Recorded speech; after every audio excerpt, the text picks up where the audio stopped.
ಮಳೆಗಾಲ ಅಂತ ಯಾರು ಹೋಗ್ತಾ ಇಲ್ಲ.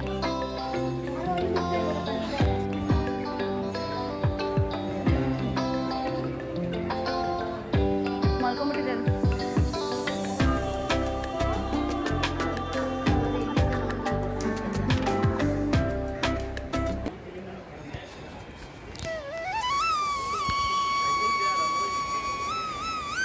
ಅಲೋ ಮಾಡಿಲ್ಲ, ಅಲ್ಲಿ ಯಾರು ಕಂಟ್ರೋಲ್ ಇಲ್ಲ, ಕಟ್ಟೆಯಿಂದ ಬಂದ್ಬಿಟ್ಟವ್ರೆ.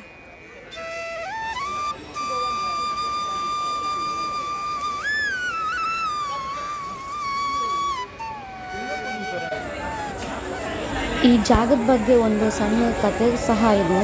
ಆ ಕಥೆದು ಒಂದು ವಿಡಿಯೋ ಮತ್ತು ಆಡಿಯೋ ಕ್ಲಿಪ್ದು ಒಂದು ಸ್ಟೇಷನ್ ಇದೆ ಇಲ್ಲಿ ಮೇಲ್ಗಡೆ. ಶಿವಂದು ಏನು ಆಕೃತಿ ಮಾಡಿದ್ದಾರೆ ಅಲ್ಲಿ, ಅದ್ರದ್ದು ಕಥೆ ನಾನು ಇಲ್ಲಿ ನಿಮಗೆ ಸಂಕ್ಷಿಪ್ತವಾಗಿ ಹೇಳ್ತಾ ಹೋಗ್ತೀನಿ ಆಡಿಯೋ ಜೊತೆಗೆ. ಮಹಾಶಿವಭಕ್ತೆ ಆದಂತಹ ರಾವಣನ ತಾಯಿ ಲಂಕೆಯ ಸಮುದ್ರದಲ್ಲಿ ಪ್ರತಿದಿನ ಶಿವನ ಲಿಂಗವನ್ನು ಮರಳಲ್ಲಿ ಮಾಡಿ ಪೂಜೆ ಮಾಡ್ತಾ ಇರ್ತಾಳೆ. ಆದರೆ ಒಂದು ದಿವಸ ಸಮುದ್ರ ರಾಜ್ಯ ಜೋರಾದ ಅಲೆಯನ್ನು ಹಾಕೋದ್ರ ಮೂಲಕ ಆ ಲಿಂಗ ಮಣ್ಪಾಲಾಗುತ್ತೆ. ಆವಾಗ ರಾವಣ ಅವನ ತಾಯಿಗೆ ಒಂದು ಭಾಷೆಯನ್ನು ಕೊಡ್ತಾನೆ, ನಾನು ತಪಸ್ಸನ್ನು ಮಾಡಿ ಶಿವನ ಆತ್ಮಲಿಂಗವನ್ನೇ ನಿನಗೆ ತಂದು ಕೊಡ್ತೀನಿ ಅಂತ. ಅದೇ ರೀತಿ ಅವನು ತಪಸ್ಸು ಮಾಡಬೇಕಾದ್ರೆ ದೇವಲೋಕದಲ್ಲೆಲ್ಲ ಒಂದು ಆತಂಕ ಸೃಷ್ಟಿಯಾಗುತ್ತೆ. ರಾವಣ ಮಹಾಶಿವಭಕ್ತ, ಬ್ರಾಹ್ಮಣ, ಆದರೆ ಮೇಲಾಗಿ ಅವನೊಬ್ಬ ರಾಕ್ಷಸ ಕುಲದವನು. ಅವನ ತಪಸ್ಸಿಗೆ ದೇವರು ಮೆಚ್ಚಿ ಏನು ವರವನ್ನು ಕೊಡದೇ ಇದ್ದಾಗ ಸಿಟ್ಟು ಬಂದಂಥ ರಾವಣ ಕೈಲಾಸವನ್ನೇ ಎತ್ತಿ ತಿರುಗಿಸತಾನೆ. ಆವಾಗ ಹೆದರ್ಕೊಂಡಂತಹ ದೇವರು ಅಥವಾ ಖುಷಿಪಟ್ಟಂತಹ ದೇವರು ಅವನ ಮುಂದೆ ಪ್ರತ್ಯಕ್ಷ ಆಗ್ತಾನೆ. ಪ್ರತ್ಯಕ್ಷ ಆದಾಗ ರಾವಣ ಏನು ವರ ಕೇಳಬೇಕಾಗಿರುತ್ತೋ ಅದನ್ನು ಕೇಳೋದು ಬಿಟ್ಟು ಪಕ್ಕದಲ್ಲಿ ನಿಂತಿದ್ದಂಥ ಸುಂದರವಾದ ಪಾರ್ವತಿಯನ್ನು ನೋಡಿ ಅವಳನ್ನು ನನಗೆ ಹೆಂಡತಿಯಾಗಿ ಕೊಡು ಅಂತ ಬೇಡ್ಕೋತಾನೆ. ಶಿವ ಏನು ಅಂದರೆ ಅವನು ಬೋಳೆ ಶಂಕರ, ಅವನು ಭಕ್ತಿಗೆ ಒಲಿತಾನೆ, ಅವನಿಗೆ ಯಾವುದೇ ರೀತಿಯಾದಂತಹ ಆಸೆಗಳಿಲ್ಲ. ಭಕ್ತಿಯಿಂದ ಅವನ್ನ ಬೇಡ್ಕೊಂಡ್ರೆ ಶಿವ ಏನು ಕೇಳಿದ್ರು ಕೊಟ್ಬಿಡ್ತಾನೆ ಅನ್ನೋದಕ್ಕೆ ಇದು ಒಂದು ಸಾಕ್ಷಿ. ಅವನು ಹಿಂದೆ ಮುಂದೆ ಯೋಚನೆ ಮಾಡದೆ ತನ್ನ ಹೆಂಡತಿಯನ್ನು ನೀನು ತೊಗೊಂಡು ಹೋಗು, ನಿನಗೆ ಅವಳು ಅಂತ ಕೊಟ್ಬಿಡ್ತಾನೆ. ಈ ಥರ ಆದರೆ ಅದು ತುಂಬ ದೊಡ್ಡ ತಪ್ಪಾಗುತ್ತೆ ಅಂತ ಅರಿತಂತಹ ನಾರದ ಮಹರ್ಷಿಗಳು ರಾವಣನ ತಡಿತಾರೆ. ಆದರೆ ಇಲ್ಲಿ ಏನಾಗುತ್ತೆ ಅಂದರೆ ಶಿವ ಮೊದಲೇ ರಾವಣಂಗೆ ಹೇಳಿರ್ತಾನೆ, ನೀನು ನಿನ್ನ ದೇಶಕ್ಕೆ ಹೋಗೋವರೆಗೂ ಹಿಂತಿರುಗಿ ನೋಡಬಾರ್ದು ಪಾರ್ವತಿನ ಅಂತ ಹೇಳಿರ್ತಾನೆ. ಅದನ್ನು ಅಡ್ವಾಂಟೇಜ್ ಆಗಿ ತಗೊಂಡಂತಹ ನಾರದ ಮಹರ್ಷಿಗಳು ಏನು ಮಾಡ್ತಾರೆ, ಅವನನ್ನು ದಾರಿಯಲ್ಲಿ ನಿಲ್ಲಿಸಿ ಹೇಳ್ತಾರೆ, ನಿನ್ನ ಇಲ್ಲಿ ಶಿವ ಮಾಯೆ ಮಾಡಿದ್ದಾನೆ, ಮಾಯೆ ರೂಪದಲ್ಲಿ ನಿನಗೆ ಕಾಳಿಯನ್ನು ಕೊಟ್ಟಿದ್ದಾನೆ ಅಂತ ಹೇಳ್ತಾರೆ. ನಾರದರ ಮಾತನ್ನ ನಿಜ ಅಂತ ತಿಳ್ಕೊಂಡು ರಾವಣ ಹಿಂತಿರುಗಿ ನೋಡಿದಾಗ ಪಾರ್ವತಿಯಲ್ಲಿ ಭದ್ರಕಾಳಿ ಅಥವಾ ರಾಕ್ಷಸಿ ರೂಪದಲ್ಲಿ ಕಾಣಿಸ್ತಾಳೆ. ಆವಾಗ ಏನು ಮಾಡ್ತಾರೆ, ಅಲ್ಲೇ ಇದ್ದಂತಹ ಮಂಡೋದರಿ, ಬಾವಿಯಲ್ಲಿ ಇದ್ದಂತಹ ಕಪ್ಪೆಯನ್ನೇ ರಾವಣನಿಗೆ ಹೆಂಡತಿಯನ್ನಾಗಿ ಮದುವೆ ಮಾಡ್ತಾರೆ. ರಾವಣನ ಹೆಂಡತಿ ಮಂಡೋದರಿ, ಅವಳು ಬಾವಿಯಲ್ಲಿ ಇರುವಂತಹವಳು. ಅವಳನ್ನ ಇಲ್ಲಿ ಗುರು ಹಿರಿಯರೆಲ್ಲ ಸೇರಿ ಮದುವೆಯನ್ನು ಮಾಡ್ತಾರೆ. ಮದುವೆ ಮಾಡಾದ್ಮೇಲೆ ಹೆಂಡತಿನ ಕರ್ಕೊಂಡು ರಾವಣ ತಾಯಿ ಬಳಿ ಹೋಗ್ತಾನೆ. ಆವಾಗ ತಾಯಿಯ ಆಶ್ಚರ್ಯ ಆಗ್ಬಿಟ್ಟು ಕೇಳ್ತಾಳೆ, ನೀನು ಹೋಗಿದ್ದು ಏನಕ್ಕೆ ಅಂತಾರೆ, ನೀನು ಮಾಡ್ಕೊಂಡು ಬಂದಿರುವಂತಹ ಕೆಲಸ ಎಂಥದ್ದು, ನೀನು ಹೋಗಿದ್ದು ಶಿವನ ಆತ್ಮಲಿಂಗವನ್ನು ತಂದ್ಕೊಡ್ತೀನಿ ಅಂತ, ಆದರೆ ಇಲ್ಲಿ ನೀನು ಹೋಗಿ ಮದುವೆ ಮಾಡ್ಕೊಂಡು ಬಂದಿದೀಯಾ, ತಲೆ ಸರಿ ಇದೆಯಾ ನಿನಗೆ ಅಂತ ಕೇಳ್ತಾಳೆ. ಆಗ ಮತ್ತೆ ತನ್ನ ತಪ್ಪಿನ ಅರಿವಾಗಿ ರಾವಣ ಮತ್ತೆ ಘೋರ ತಪಸ್ಸಿಗೆ ನಿಂತ್ಕೋತಾನೆ. ಎಷ್ಟು ಮಹಾಘೋರ ತಪಸ್ಸನ್ನು ಮಾಡ್ತಾನೆ ಅಂತಂದರೆ, ಎಷ್ಟು ಬೆಟ್ಟಗಳು ಬಂದರೂ ಮಳೆ ಬಂದರೂ ಅವನು ತಡೆಯೋದಿಲ್ಲ. ಕಡೆಗೆ ಏನು ಮಾಡ್ತಾನೆ ಅಂದರೆ ಸಿಟ್ಟು ಬಂದುಬಿಟ್ಟು ತನ್ನ 10 ತಲೆಗಳನ್ನು ಕಡಿದು ತನ್ನ ಕೈಗಳನ್ನು ಕಡ್ಕೊಳ್ಳುವಂತಹ ಕ್ರೂರವಾದ ಕೆಲಸ ಮಾಡ್ತಾನೆ. ಆವಾಗ ಅವನ ಭಕ್ತಿಗೆ ಮೆಚ್ಚಿ ಶಿವ ಮತ್ತೆ ಪ್ರತ್ಯಕ್ಷ ಆಗ್ತಾನೆ. ಪ್ರತ್ಯಕ್ಷ ಆಗಿ ಅವನು ಕೇಳಿದಂಥ ಆತ್ಮಲಿಂಗವನ್ನೇ ಕೊಡೋದಕ್ಕೆ ನಿರ್ಧಾರ ಮಾಡ್ತಾನೆ. ಇಲ್ಲಿ ನೀವು ನೋಡ್ಬೋದು ವಿಡಿಯೋದಲ್ಲಿ ಶಿವನ ಕೈಯಲ್ಲಿ ಆತ್ಮಲಿಂಗ ಇದೆ. ಆ ಆತ್ಮಲಿಂಗನ ಶಿವನಿಗೆ ಕೊಡ್ತಾನೆ. ಆವಾಗ ನಾರದ ಮತ್ತೆ ಇದು ಅಚ್ಚಾತುರ್ಯ ಆಗೋಯ್ತಲ್ಲ, ಶಿವನಿಗೆ ರಾವಣನ ಆತ್ಮಲಿಂಗನ ಕೊಟ್ಬಿಟ್ರೆ ಏನು ಕತೆ ಅಂತ ಬಂದ್ಬಿಟ್ಟು ಎಲ್ಲ ತೊಂದರೆಗಳಿಗೂ ಪರಿಹಾರ ಮಾಡುವಂಥ ಗಣೇಶನ ಹತ್ರ ಬಂದ್ಬಿಟ್ಟು ಇದಕ್ಕೆ ಪರಿಹಾರ ಕೇಳ್ತಾರೆ. ಏನು ಮಾಡೋದಪ್ಪ ದೇವ್ರೆ, ಈ ಥರ ಆಗೋಯ್ತಲ್ಲ ಪರಿಸ್ಥಿತಿ, ಹೆಂಗೆ ಇದು ಅಂತ ಕೇಳಿದಾಗ ಗಣೇಶ ಹೇಳ್ತಾನೆ, ಇದಕ್ಕೊಂದು ನಾನು ಪರಿಹಾರ ಕಂಡುಹಿಡಿತೀನಿ, ನೀವೇನು ತಲೆ ಕೆಡಿಸ್ಕೋಬೇಡಿ ಅಂತ. ಅದೇ ರೀತಿ ಏನು ಮಾಡ್ತಾನೆ ಶಿವ, ಒಂದು ಬ್ರಾಹ್ಮಣನ ರೂಪದಲ್ಲಿ ಇವಾಗ ನೀವು ನೋಡಿರುವಂತಹ ಅರಬ್ಬಿ ಸಮುದ್ರ ತಟದಲ್ಲಿ ಹಸುಗಳನ್ನು ಕಾಯೋದಕ್ಕೆ ನಿಂತ್ಕೋತಾನೆ. ಯಾಕೆ ಈ ಥರ ಮಾಡ್ತಾನೆ ಅಂದರೆ, ಶಿವ ರಾಕ್ಷಸ, ತಪ್ಪಾಯಿತು, ರಾವಣ ರಾಕ್ಷಸ ಆದರೂ ಅವನು ಜಾತಿಯಲ್ಲಿ ಬ್ರಾಹ್ಮಣ, ರಾವಣನ ತಂದೆ ಬ್ರಾಹ್ಮಣ. ಹಾಗಾಗಿ ರಾವಣ ದಿನಕ್ಕೆ 3 ಬಾರಿ ಸಂಧ್ಯಾ ವಂದನೆ ಮಾಡ್ತಾ ಇರ್ತಾನೆ. ಒಂದು ಮಾಯಾಜಾಲದ ಮುಖಾಂತರ ಮಧ್ಯಾಹ್ನ ಆಗಿದ್ರೂ ಸಂಜೆಯ ರೀತಿ ಒಂದು ಮಾಯೆಯನ್ನು ಆವರಿಸ್ತಾರೆ ದೇವತೆಗಳೆಲ್ಲ ಸೇರಿ. ಹಾಗಾಗಿ ಅವನು ಸಂಧ್ಯಾ ವಂದನೆ ಮಾಡಬೇಕಾದ್ರಿಂದ ಸಮುದ್ರ ತಟದಲ್ಲಿ ಒಂದು ಬ್ರಾಹ್ಮಣ ಹುಡುಗನ ವೇಷದಲ್ಲಿರುವಂಥ ಗಣೇಶನಿಗೆ ಆತ್ಮಲಿಂಗವನ್ನು ಕೊಡ್ತಾನೆ. ಶಿವ ಹೇಳಿರ್ತಾನೆ, ಆತ್ಮಲಿಂಗವನ್ನು ನಿನ್ನ ದೇಶಕ್ಕೆ ಹೋಗೋವರೆಗೂ ನೀನು ಭೂಮಿ ಮೇಲೆ ಇಡೋ ಹಾಗಿಲ್ಲ ಅಂತ. ಯಾಕಂದರೆ ಭೂಮಿ ಮೇಲೆ ಆತ್ಮಲಿಂಗ ಇಟ್ಬಿಟ್ರೆ ಅದು ಭೂಮಿ ಪಾಲಾಗ್ಬಿಡುತ್ತೆ, ಭೂಮಿ ಒಳಗೆ ಹೋಗ್ಬಿಡುತ್ತೆ ಅಂತ ಹೇಳಿರ್ತಾನೆ. ಹಾಗಾಗಿ ಭೂಮಿ ಮೇಲೆ ಇಡೋಕ್ಕಾಗದೆ ಅಲ್ಲೇ ಹಸುನ ಕಾಯ್ಕೊಂಡು ಇರುವಂಥ ವೇಷದಲ್ಲಿದ್ದ ಗಣೇಶ ಬ್ರಾಹ್ಮಣ ವಟು ರೂಪದಲ್ಲಿ ಇಲ್ಲಿ ಕಾಣಿಸ್ತಾ ಇದ್ದಾನೆ ನಿಮಗೆ. ಬ್ರಾಹ್ಮಣ ವಟು ರೂಪದಲ್ಲಿ ನಿಂತಿರುವಂತಹ ಗಣೇಶನ ಕೈಗೆ ಆತ್ಮಲಿಂಗವನ್ನು ಕೊಟ್ಬಿಟ್ಟು, ನಾನು ಇಲ್ಲೇ ಸಮುದ್ರದ ತಟದಲ್ಲಿ ಸಂಧ್ಯಾ ವಂದನೆ ಮಾಡಿ ಸೂರ್ಯನಿಗೆ ಅರ್ಘ್ಯವನ್ನು ಕೊಟ್ಟು ಬರ್ತೀನಿ ಅಂತ ಹೇಳಿ ರಾವಣ ಹೋಗ್ತಾನೆ. ಇವಾಗ ಏನು ಮಾಡ್ತಾನೆ ಅಂತಂದರೆ, ರಾವಣ ಹೋಗ್ತಾ ಇರಬೇಕಾದ್ರೇ ಒಂದು ಷರತ್ತನ್ನು ಹಾಕ್ತಾನೆ. ನನಗಿದು ತುಂಬ ಭಾರ ಇದೆ, ನಾನು ಇದನ್ನು ಇಟ್ಕೊಂಡು ನಿಂತ್ಕೊಳ್ಳೋಕ್ಕಾಗಲ್ಲ, 3 ಸತಿ ನಿನ್ನ ಹೆಸರನ್ನು ಕರಿತೀನಿ, ನೀನು ಅಷ್ಟರಲ್ಲಿ ಬಂದಿಲ್ಲ ಅಂತಂದರೆ ನಾನು ಇದನ್ನು ಭೂಮಿಗೆ ಇಟ್ಬಿಡ್ತೀನಿ ಅಂತ ಹೇಳ್ತಾನೆ. 3 ಸತಿ ರಾವಣ ಅಂತ ಕರೆದುಬಿಟ್ಟು ಇಲ್ಲಿ ನೋಡಿದ ಹಾಗೆ ಭೂಮಿಗೆ ಇಟ್ಬಿಡ್ತಾನೆ ಆತ್ಮಲಿಂಗವನ್ನು. ಅದು ಬಡಬಡ ಅಂತ ಭೂಮಿ ಕೆಳಗಡೆಗೆ ಆತ್ಮಲಿಂಗ ಹೊರಟೋಗ್ಬಿಡುತ್ತೆ. ಸಿಟ್ಟಾದಂತಹ ರಾವಣ ಏನು ಮಾಡ್ತಾನೆ, ಬ್ರಾಹ್ಮಣ ವೇಷದಲ್ಲಿ ಇದ್ದಂತಹ ಗಣೇಶನ ತಲೆ ಮೇಲೆ ಒಂದು ಜೋರಾಗಿ ಗುದ್ದುತ್ತಾನೆ. ನೀವು ನೋಡೋ ಹಾಗೆ ಗಣೇಶನ ತಲೆ ಮೇಲೆ ಒಂದು ಮಧ್ಯ ಒಳಗೆ ಹೋಗಿರೋ ಥರ ಅಮುಕಿರೋ ಥರ ಒಂದು ಜಾಗ ಇದೆ. ಅದು ಕಾರಣ ಇದೆ, ರಾವಣ ಜೋರಾಗಿ ಗುದ್ದಿದ್ರಿಂದ ಅಲ್ಲಿ ಮಧ್ಯ ಹೊಂಡ ಆಗಿಬಿಟ್ಟು ಅಲ್ಲಿ ರಕ್ತ ಚಿಮ್ಮಿರುತ್ತೆ. ಹಾಗಾಗಿ ಇಲ್ಲಿ ನೆಕ್ಸ್ಟ್ ಏನಾಗುತ್ತೆ ಅಂದರೆ, ವಟು ರೂಪದಲ್ಲಿ ಇದ್ದಂತಹ ಗಣೇಶ ನಿಜವಾದ ರೂಪವನ್ನು ತೋರಿಸ್ತಾನೆ. ನಿಜವಾದ ರೂಪವನ್ನು ತೋರಿಸಿ ಪ್ರತ್ಯಕ್ಷ ಆಗಿ ಅಲ್ಲಿಂದ ಹೊರಟೋಗ್ತಾನೆ. ಇಲ್ಲಿ ನೀವು ನೋಡ್ತಾ ಇರೋ ಹಾಗೆ ಭೂಮಿ ಒಳಗೋದಂಥ ಆತ್ಮಲಿಂಗವನ್ನು ರಾವಣ ಇಲ್ಲಿ ಕೈಯಿಂದ ತೆಗೆಯೋದಕ್ಕೆ ಪ್ರಯತ್ನ ಪಡ್ತಾ ಇದ್ದಾನೆ. ಹೀಗೆ ತೆಗಿತಾ ಪಂಚಮಹಾಕ್ಷೇತ್ರಗಳಾಗಿ ಅದು ರೂಪಾಂತರಗೊಳ್ಳುತ್ತೆ. ಭಾರತದಲ್ಲೇ ಆತ್ಮಲಿಂಗ ಉಳ್ಕೊಳ್ಳುತ್ತೆ. ಈ ಸ್ಥಳ ನಡೆದಂಥ ಜಾಗ ಗೋಕರ್ಣ. ಅದು ಕಾಶಿಗೆ ಸಮನಾಗಿದೆ, ಅಥವಾ ಕಾಶಿಗಿಂತ ಒಂದು ಕೈ ಮೇಲಿದೆ ಅಂತಲೇ ಹೇಳ್ಬೋದು. ಗೋಕರ್ಣದಂಥ ಜಾಗದಲ್ಲಿ ಇದು ಆಗಿದ್ದು ಈ ಇಷ್ಟು ಪ್ರಸಂಗಗಳು. ಅದು ಗೋಕರ್ಣ ನೀವು ನೋಡ್ತಾ ಇರೋದು. ಎರಡನೇದು, ರಾವಣ ಏನು ಮಾಡ್ತಾನೆ ಅಂದರೆ, ತನ್ನ ಸಜ್ಜೆ ಅನ್ನುವಂತಹ ಒಂದು ಅಲಂಕಾರನ ತೆಗೆದು ಅಲ್ಲಿ ಒಂದು ಶಿವಲಿಂಗವನ್ನು ಎಸಿತಾನೆ. ಆ ಕ್ಷೇತ್ರ ಈಗ ಸಜ್ಜೇಶ್ವರ ಅಂತ ಆಗಿದೆ. ತನ್ನ ಧಾರೆ ಅನ್ನುವಂತಹ ಒಂದು ಆಭರಣನ ತೆಗೆದು ಅಲ್ಲಿ ಒಂದು ಶಿವಲಿಂಗ ಹಾಕ್ತಾನೆ, ಅದು ಧಾರೇಶ್ವರ ಆಗಿದೆ. ತನ್ನ ಗುಣ ಅನ್ನುವಂತಹ ಒಂದು ಆಭರಣವನ್ನು ತೆಗೆದು ಅಲ್ಲಿಗೆ ಒಂದು ಶಿವಲಿಂಗವನ್ನು ಹಾಕ್ತಾನೆ, ಅದು ಗುಣವಂತೇಶ್ವರ ಆಗುತ್ತೆ. ಹಾಗೆ ತನ್ನ ಮುಡಿಯಲ್ಲಿರುವಂತಹ ಆಭರಣವನ್ನು ತೆಗೆದು ಅಲ್ಲಿ ಒಂದು ಶಿವಲಿಂಗ ಹಾಕಿದ್ರಿಂದ ಅದು ಮುರುಡೇಶ್ವರ ಆಗಿದೆ. ಅದೇ ಇವಾಗ ನಾವೆಲ್ಲ ಈ ವಿಡಿಯೋದಲ್ಲಿ ನೋಡಿದಂತಹ ಮುರುಡೇಶ್ವರ ದೇವಸ್ಥಾನ. ಹೀಗೆ ಇದು ಪಂಚಮಹಾಕ್ಷೇತ್ರವಾಗಿ ಪರಿವರ್ತನೆ ಆಯಿತು. ಹಾಗೆ ನಮ್ಮ ಶಿವನ ಆತ್ಮಲಿಂಗ ನಮ್ಮ ಭಾರತವನ್ನು ಬಿಟ್ಟು ಹೋಗದೆ ಲಂಕೆಯ ಪಾಲಾಗಲಿಲ್ಲ, ಭಾರತದಲ್ಲೇ ಉಳ್ಕೊಳ್ತು. ಇದು 5 ಪಂಚಮಹಾಕ್ಷೇತ್ರಗಳು ಅಂತ ಕರೀತಾರೆ. ಇದನ್ನು ದರ್ಶನ ಮಾಡಿದ್ರೆ ಪುಣ್ಯ ಬರುತ್ತೆ, ಅಥವಾ ಈ ಕಥೆಯನ್ನು ಕೇಳಿಸ್ಕೊಂಡ್ರೆ ಮತ್ತು 4 ಜನರಿಗೆ ಹೇಳಿದ್ರೆ ಪುಣ್ಯ ಸಂಪಾದನೆ ಆಗುತ್ತೆ ಅನ್ನುವಂತಹ ಪ್ರತೀತಿ ಸಹ ಇದೆ. ಈ ಕಥೆಯನ್ನು ನನಗೆ ನನ್ನ ಅಜ್ಜಿ ಹೇಳಿದರು. ಯಾಕಂದರೆ ನನ್ನ ಅಜ್ಜಿ ಮೂಲತಃ ಉತ್ತರ ಕನ್ನಡದವರು, ನನ್ನ ತಾಯಿ ಮುರುಡೇಶ್ವರದ ಬಳಿಯ ಹೊನ್ನಾವರದವರು. ಹಾಗಾಗಿ ನನಗೆ ಈ ಜಾಗಗಳು ಗೊತ್ತು. ನಾನು ಇದರಲ್ಲಿ ಗೋಕರ್ಣವನ್ನು ನೋಡಿದ್ದೇನೆ, ಮುರುಡೇಶ್ವರ ನೋಡಿದ್ದೀನಿ. ಹಾಗೆ ಗುಣವಂತೆ ನನ್ನ ಅಜ್ಜಿ ಮನೆಗೆ ಬಹಳ ಹತ್ತಿರದಲ್ಲಿದೆ, ಸುಮಾರು 4 ಕಿಲೋಮೀಟ್ರ್ ಒಳಗಡೆನೇ ಇದೆ. ಹಾಗಾಗಿ ನಾನು ಗುಣವಂತೆಯೂ ಸಹ ನೋಡಿದ್ದೀನಿ. ನೆಕ್ಸ್ಟ್ ವಿಡಿಯೋದಲ್ಲಿ ನೀವು ಗುಣವಂತೆ ಸಹ ದೇವಸ್ಥಾನದ ದರ್ಶನವನ್ನು ಮಾಡ್ತೀರಾ.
ಹಿಂಗೆ ಮಾಡ್ತೀನಿ. ಅನುಗ್ರಹ ಅಂತ ನಮ್ಮ ಮಾವ ಅವರಿರೋ ಮನೆ.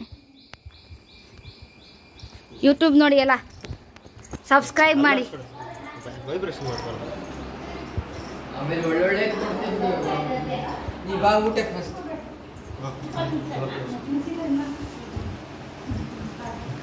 ಇಲ್ಲಿ ಊಟಕ್ಕೆ ರೆಡಿ ಮಾಡಿದ್ದಾರೆ. ಇವ್ರು ಊಟ ಬಡಿಸ್ತಾ ಇದ್ದಾರೆ, ಇವರೆಲ್ಲ ತಿಂತಾ ಇದ್ದಾರೆ.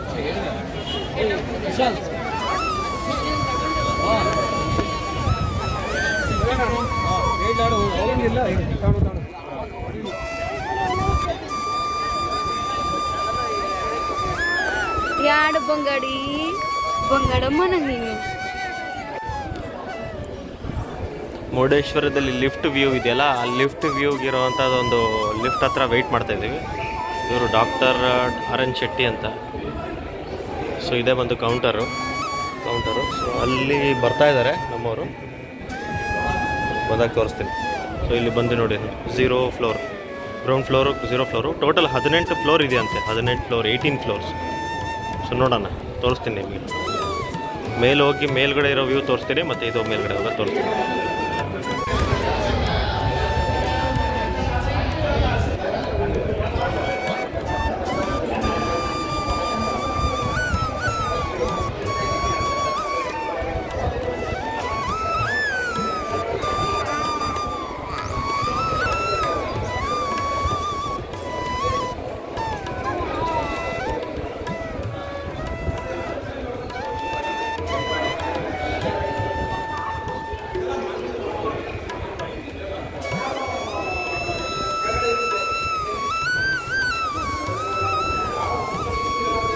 ಟೋಟಲ್ 18 ಫ್ಲೋರ್ ಇರೋದು. 18 ಫ್ಲೋರಿಗೆ ಬಂದಿದ್ದಾರೆ. ನಮ್ಮವ್ರು ಇವಾಗ ಅಲ್ಲಿ ಬಂದಿದ್ದಾರೆ ಟಿಕೆಟ್ ತೊಗೊಳೋದಕ್ಕೆ. ನೆಕ್ಸ್ಟ್ ನಾವೇ ಹೋಗೋದು, ಅಲ್ಲೇ ಟಿಕೆಟ್ ತೊಗೊಳ್ಳೋದು.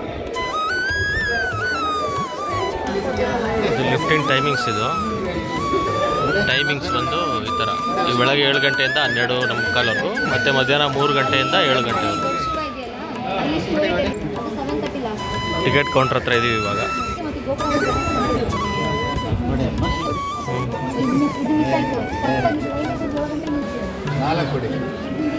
ಫೋರ್ ಮಗುಗಿಲ್ಲ ತಾನೆ? ಮಗುಗಿಲ್ಲ.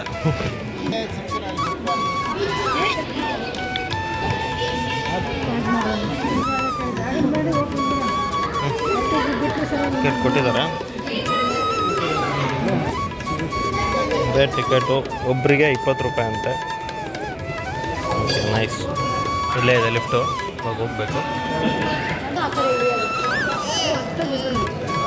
ಅವಳಿಗೆ ಮತ್ತೆ ನಿದ್ದೆ ಬಂದಿದೆ ಅವಳಿಗೆ.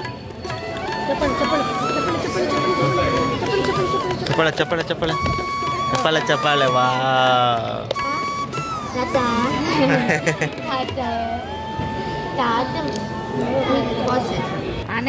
ಸದ್ಯಕ್ಕೆ ಲಿಫ್ಟ್ ಒಳಗೆ ಹೋಗ್ತಾ ಇದ್ದೀವಿ ಇವಾಗ. ಟಿಕೆಟ್ ಇದೆ. ಹೌದೌದು, ಇಷ್ಟೇ.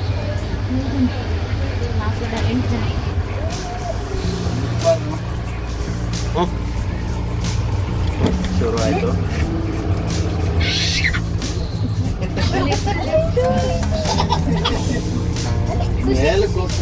ಅವಳು ಖುಷಿ ಆಗೋಯ್ತು. 3, 4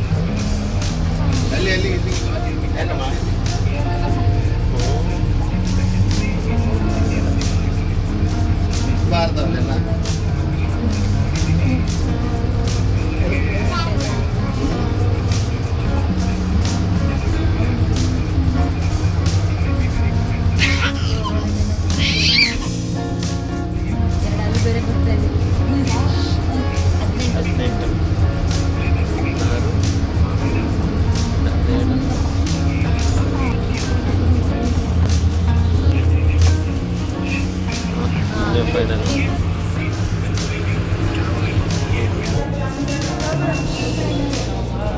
ಹಾಂ, ಇದೆ ವ್ಯೂ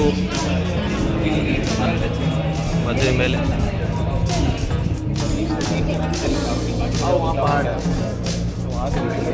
ಬರೀಪ್ಪ ಇಲ್ಲಿ ಇದು ಕಾಣ್ತಾನೆ ನೋಡಿ ಶಿವ. ಅಲ್ಲಿ ನೋಡೋದೀಗ ಮೇಲೆ ಹಾಂ ಶಿವಂದು.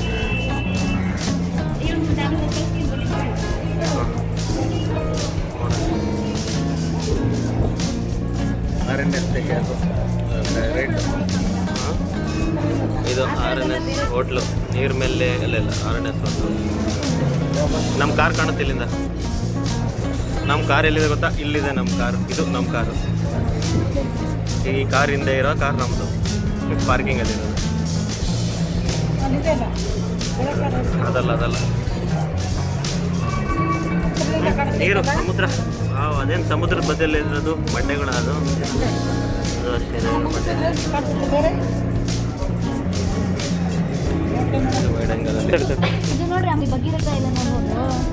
ಇಲ್ಲಿ ಇದೆಲ್ಲ ಅದು ಭಗೀರಥ ಭೂಮಿಗೆ ಗಂಗೆ ತಗೊಂಡ್ಬರ್ತಾ ಇರೋದು ಕತೆ. ಇದಾ? ಭಗೀರಥ ಭೂಮಿಗೆ ಗಂಗೆ ತಗೊಂಬರಕ್ ಬಂದಿದ್ದಾನೆ, ಅದ್ರ ಕತೆ. ಅಲ್ಲಿ ಜೂಮ್ ಮಾಡಿ ಸೂರ್ಯನ ರಥ. ಅದು ಸೂರ್ಯನ ರಥ. ಸೂರ್ಯನ ರಥನೇ ಅದು. ಸೂರ್ಯ ಒಂದು ಅರ್ಜುನ ಕೃಷ್ಣ ಅನ್ಸುತ್ತೆ. ಅರ್ಜುನ ಕೃಷ್ಣ ಅದು ಇಲ್ಲಿ ಇದೆಯಲ್ಲ. ಇಲ್ಲಿ ರಾವಣ ಗಣೇಶನ್ಗೆ ಶಿವಲಿಂಗ ಕೊಡ್ತಾ ಇರೋದು. ನಂದಿ ಹಿಂದೆ ರಾವಣಂಗೆ ಶಿವಲಿಂಗ ಕೊಡ್ತಾ ಇರೋದು. ರಾವಣ ಗಣೇಶ ಬ್ರಾಹ್ಮಣ ರೂಪದಲ್ಲಿದ್ದಾನೆ, ಅವನಿಗೆ ನೋಡೋದು ಶಿವಲಿಂಗ ಕೊಡ್ತಾ ಇರೋದು.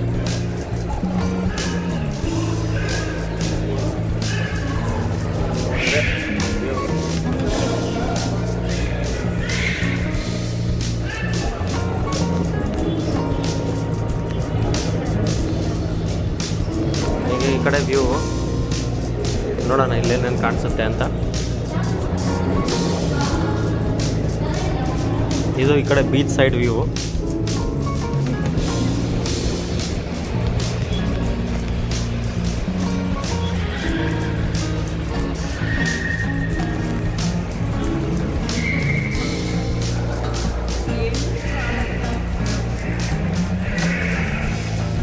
ಪೇಂಟ್ ಹೊಡೆಯೋದಕ್ಕೆ ಅಂತೇಳಿ ಗ್ರಿಲ್ ಹಾಕ್ಕೊಂಡಿದ್ದಾರೆ. ಆ ಕಾರಣಕ್ಕೋಸ್ಕರ ಇದು ಸ್ವಲ್ಪ ಅಡ್ಡ ಬರ್ತಾ ಇದೆ ಇಲ್ಲಿಂದ.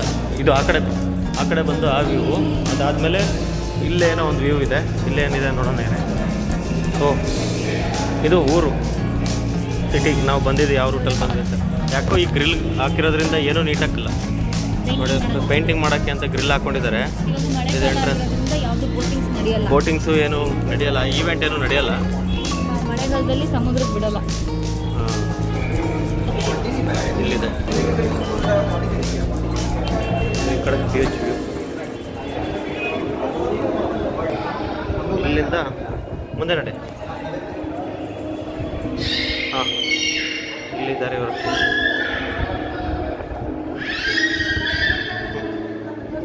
ನಮ್ಮ ಮಗಳಂತೂ ಫುಲ್ ಎಕ್ಸೈಟೆಡ್ ಆಗಿದ್ದಾಳೆ. 18th floor.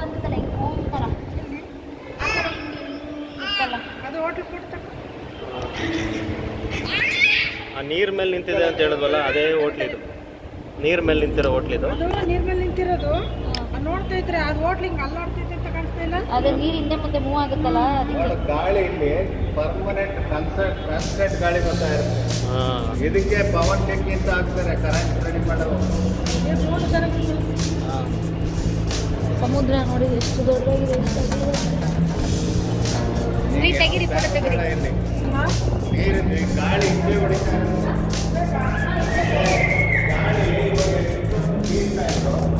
ಕಂಟಿನ್ಯೂ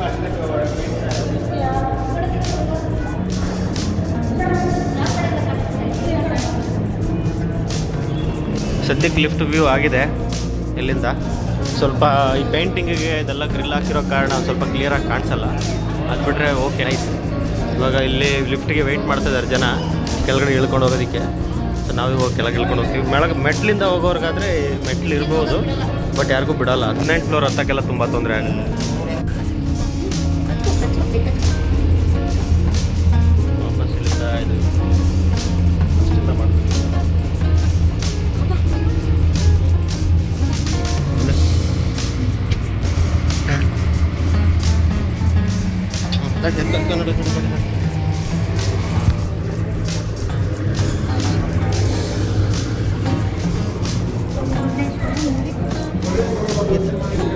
ಮುಗೀತು. ಇದೆ ದೇವಸ್ಥಾನ ಇದೆ, ಹೋಗಿದ್ದು ಮೇಲೆ. ನಡೆ ನಡೆ ಗಾಡಿ ತಗೊಂಬರ್ತೀವಿ. ಇದೆ ಎಕ್ಸಿಟು, ಇಲ್ಲಿಂದ ಎಕ್ಸಿಟ್ ಆಗ್ತಾಯಿದ್ವಿ. ಇವಾಗ ಇನ್ನೂ ಒಂದು ಜಾಗಕ್ಕೆ ಬಂದಿದ್ದೀವಿ. ಇಲ್ಲೊಂದು ಕಲ್ಯಾಣಿ, ಏನೇ ಕಲ್ಯಾಣಿ ಹೆಸರು ಅಷ್ಟೇನಾ? ಇಲ್ಲಿ ಬಂದಿದ್ದೀವಿ. ಇಲ್ಲಿಂದ ಇದ್ರ ಪಕ್ಕದಲ್ಲಿ ಇವಾಗ ದೇವಸ್ಥಾನ ಗುಣವಂತೆ ದೇವಸ್ಥಾನ. ಇದು ಈಗ ಕಟ್ತಾ ಇದ್ದಾರೆ. ಆ್ಯಕ್ಚುಲಿ ಮುಂಚೆ ಒಂದು ದೇವಸ್ಥಾನ ಇತ್ತು. ದೇವಸ್ಥಾನದ ಫೋಟೋನ ಇವಾಗ ಇಲ್ಲಿ ಲೆಫ್ಟ್ ಸೈಡಲ್ಲಿ ಹಾಕ್ತೀವಿ. ಮುಂಚೆ ಆ ಥರ ಇತ್ತು, ಈ ಥರ ಮಾಡಿದ್ದಾರೆ.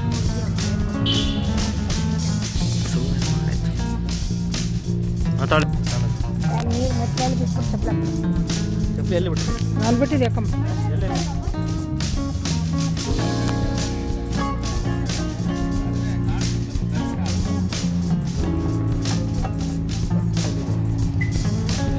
ಕಡೆ